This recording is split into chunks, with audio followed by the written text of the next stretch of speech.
अस्सलाम नाज़रीन, मैं वसीम अली और आप Wasim Ali Fisher YouTube channel देख रहे हैं। नाज़रीन, इस फिलहाल के अंदर हम आपके साथ दो बड़ी अहम खबरें जो वो डिस्कस करने जा रहे हैं। और पहली खबर क्या, अगर उसका हवाला आपको दें तो वो ये है कि जो कि केवीके के नए नाम साहब जो वो चीफ मिनिस्टर हैं सोहेल अफरीदी साहब, जो इनको सिफारिश के ऊपर लगाया गया, ये बात क्लियर हो गई है, वो चीज सामने आ गई है। खान साहब इनको कख नहीं जानते थे, बेशक वो इनके साथ वो पुराने आप फोटो लें, लेकिन वो इन्हें जानते नहीं थे। ये सिफारिशी जो सीएम है, इन्होंने आज वज़ीर आज़म शहबाज शरीफ की ज़ैर सदारत से अहम मुल्की इजलास था, उस इजलास के अंदर एक बड़ा इनकार जो है वो इन्होंने कर दिया। और इस इनकार के बाद खैबर पख्तूनख्वा की अवाम के साथ कितनी ज्यादा है, कितनी बड़ी जो वो नाइंसाफी हो गई है,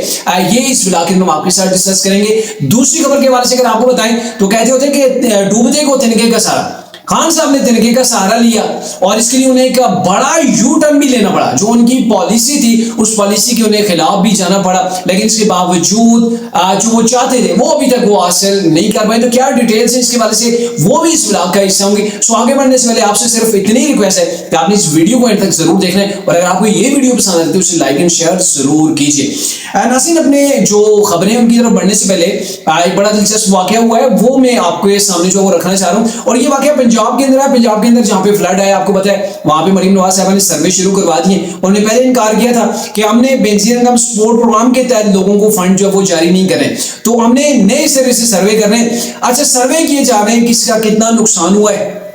तो वो डिटेल जो वो नोट की जा रही है, ताकि फिर उसके मुताबिक जो वो इनके साथ जो वो रिलीफ इनको जो वो लोगों को पहुंचाया जाए जितना भी मुमकिन हो। वो गवर्नमेंट ने जो वो इसके वाले से जो वो अब डिसीजन ले रही है। अच्छा, ये हुआ कि एक वीडियो सोशल मीडिया के ऊपर जो वो वायरल है, और इस वीडियो के अंदर देखा जा सकता है और बताया जा रहा है कि वहां पे फ्लड एरिया के अंदर जब सर्वे की टीमें गई हैं तो लोग बढ़ा चढ़ा के बताना शुरू हो गए कि हमारा नुकसान इतना हुआ है। वो जो उनके माल मवेशी थे, स्पेशली उनके वाले से, कोई किसी के अगर 2-3 थे तो वो 10-15 बता रहा है। तो जब ये सारी सिचुएशन टीमों ने देखी ना, सर्वे की टीमों ने, तो सर उन्होंने बड़ा क्विक और बड़ा इंटरेस्टिंग मूव लिया। वो लोग वहां पे उन्होंने मस्जिदों के अंदर ऐलान करवाए कि जिन्होंने भी अब सर्वे करवाना है ना, वो बिस्मिल्लाह करके बावुजू होकर मस्जिद के अंदर आ जाए। भाई, जब आप झूठ 444 हो जाए और आपके ऊपर इतनी बड़ी आफत आई है, उसके बावजूद आपको खौफ नहीं है, और आप ये समझ रहे हैं कि भाई हाँ फला बंदे ने अगर ज्यादा लिखवा ली है, वो फायदा उठा रहे, तो मैं क्यों पीछे रह जाऊं। तो ये अगर आपने करना है तो फिर जाहिर उनके लिए यही जो वो मूव अच्छा था, उनके लिए यही उनका इलाज था कि आप मस्जिद के अंदर आए, यहां पे आके हलफ देना कि आपके कितने मवेशी जाया हुए। तो सर बड़ा जबरदस्त उन्होंने ये जो वो मूव लिया है, और मैं समझता हूँ कि बैसियत पाकिस्तानी कौम जहां तक हमसे बन पाता है, हम जो है वो बेईमानी की जिंदगी गुजारने को जो वो तरजीह देते हैं। यानी कि छोटे से फायदे के लिए हम अपनी आखिरत या फिर अपने ईमान का सौदा जो है वो कर डालते हैं। और देखें, फिर यही वजह होती है कि हमारी बात को कोई तस्लीम नहीं कर रहा होता। यही वजह ना कि फिर आप मस्जिदों के अंदर बुलाया जा रहे हैं, मस्जिदों के अंदर, ताकि आप हलफ दें, आपके ऊपर बिलीव किया जा सके। यानी एक तरह से फिर ईमान का सौदा है। अगर आप झूठ बोलेंगे तो कोई आपने ईमान का सौदा कर दिया, अपनी आखिरत जो वो आप खराब कर रहे हैं। तो ये मजमूई तौर पर पाकिस्तान के अंदर मैं कहूंगा कि बड़े पैमाने के ऊपर यही सूरत हाल है कि कोई भी जिंदगी का शोबा हो जहां पर हमें थोड़ा सा नफा कहीं भी मिल रहा है, तो सर हम जो वो ईमान को नहीं देखते, हम उस नफे को देखते हैं, उसकी तरफ लपक जाते हैं। अच्छा जी, आते हैं अपनी दोनों स्टोरीज की तरफ, और पहले बात कर लेते हैं सोहेल अफरीदी के बारे से। सर आज prime minister of Pakistan Shehbaz Sharif की ज़ैर सदारत एक बड़ा अहम इजलास था, जिसके अंदर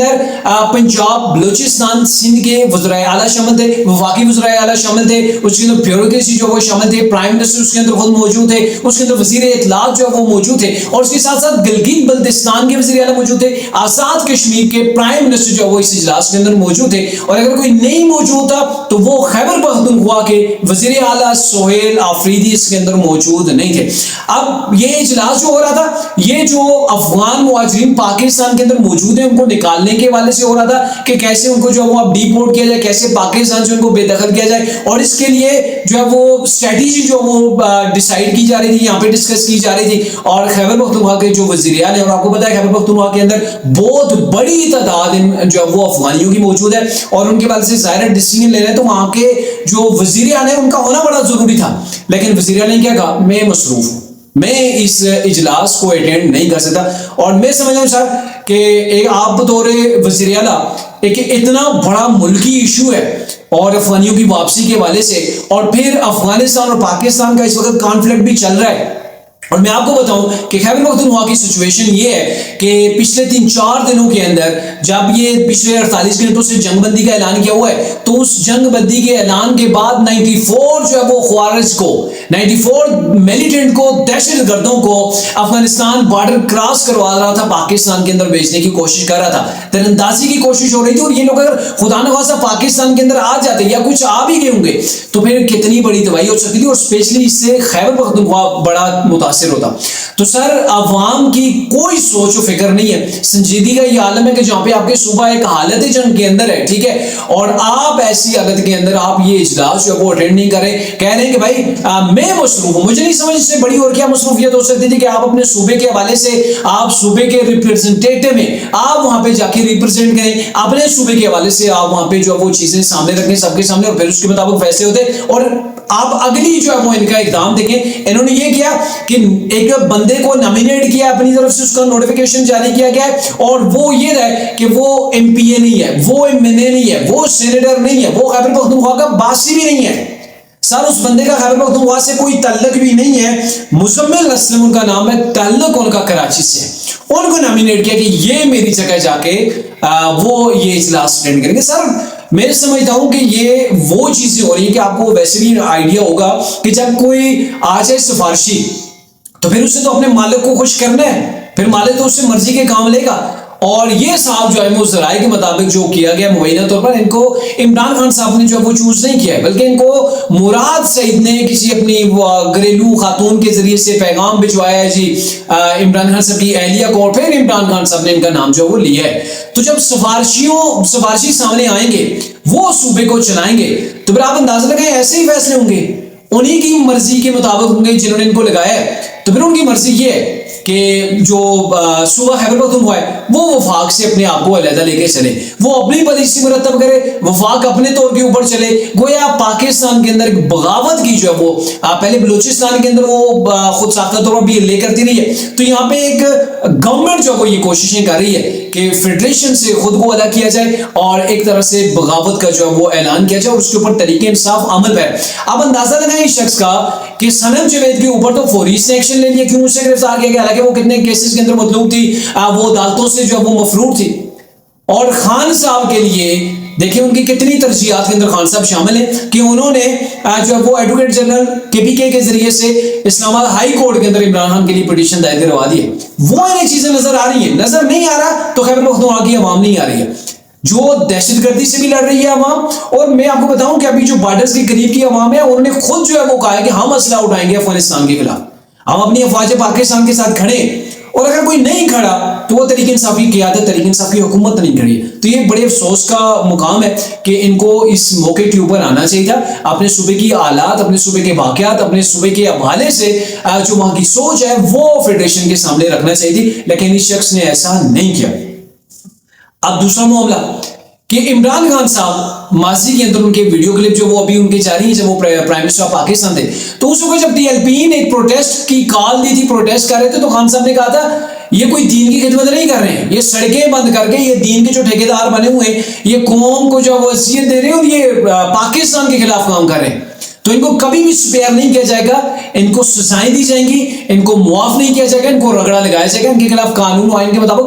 जो है वो इनके खिलाफ जो है वो ऑपरेशन किया जाएगा। यानी कि जब ये आएंगे तो हम इनसे निपट लेंगे। खान साहब ने ये कहा था, और ये कहा था कि किसी को हम इजाजत नहीं देंगे कि पाकिस्तान की सड़कें बंद करें, शहरियों को तकलीफ पहुंचाएं या फिर पाकिस्तान को मफलूज करने की कोशिश करेंगे, ब्लैकमेल डिक्टेट करने की कोशिश करेंगे, ये किसी तौर पर तस्लीम नहीं किया जाएगा। और ये दीन की खिदमत नहीं है, ना ही पाकिस्तान की खिदमत है। आज वही खान साहब है, उन्होंने वज़ीर आला को पैगाम भिजवाया और वज़ीर आला खैबर पख्तूनख्वा ने ऐलान किया था आज के दिन के हवाले से कि हमने अपने अपने शहरों के अंदर निकलना है, प्रोटेस्ट करना है। क्यों प्रोटेस्ट कर रहे हैं? हमने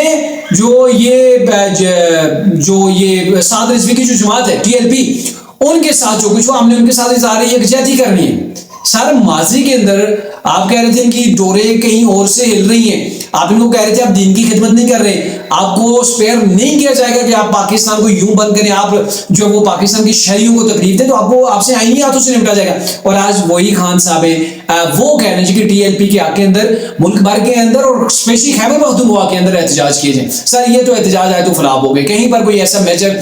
जो है वो फुटेज आपको नहीं मिलेगी जहां पर टीएलपी के लिए कोई ऐसा प्रोटेस्ट किया गया हो। इस्लामाबाद पंजाब के अंदर तो खैर वहां पे तो ये चीजें अब मुमकिन नहीं है, वहां पे असली तौर पर आईनी हाथों से निपटा जा रहा है इन लोगों से। और जो एहतजाज करते हैं, कहीं पर दंगा फसाद करते हैं, तो उनके खिलाफ बड़ी सख्त किस्म की शिकें जो वो डाली जाती है, उनके खिलाफ जो एफआईआर होती हैं और उनके हवाले से तगड़ी किस्म की वहां पे सजाएं भी, और उनको स्पेयर नहीं किया जा रहा, उनको फौरी तौर पर गिरफ्तार करके जो है वो अदालत के सामने पेश किया जा रहा है, उनको जेलों के अंदर जो वो भेजा जा रहा है। तो टीएलपी के तो बड़े लोग जो वो हो गए, लेकिन खान साहब ये क्यों कर रहे हैं? खान साहब इसलिए कर रहे हैं कि अपनी स्ट्रीट पावर उनके पास नहीं रही है। अब वो जहां पर भी मुल्क भर के अंदर कहीं सिंध, बलूचिस्तान, कराची, पंजाब के अंदर आपको नजर आएगा कि कहीं पर कोई सड़कों के ऊपर निकलने वाली जमात है, निकल रही है, तो तरीके साहब उसको अप्रोच करती है, उसके पीछे जाके छुपने की कोशिश करती है, ताकि ये लोग हों, हम हों, मिलके जब चलेंगे तो एक तादाद बन जाएगी। स्ट्रीट पावर उनके पास है, खान साहब के पास तो अब स्ट्रीट पावर नहीं रही। तो खान साहब बेसिकली डूबते को तिनके का सहारा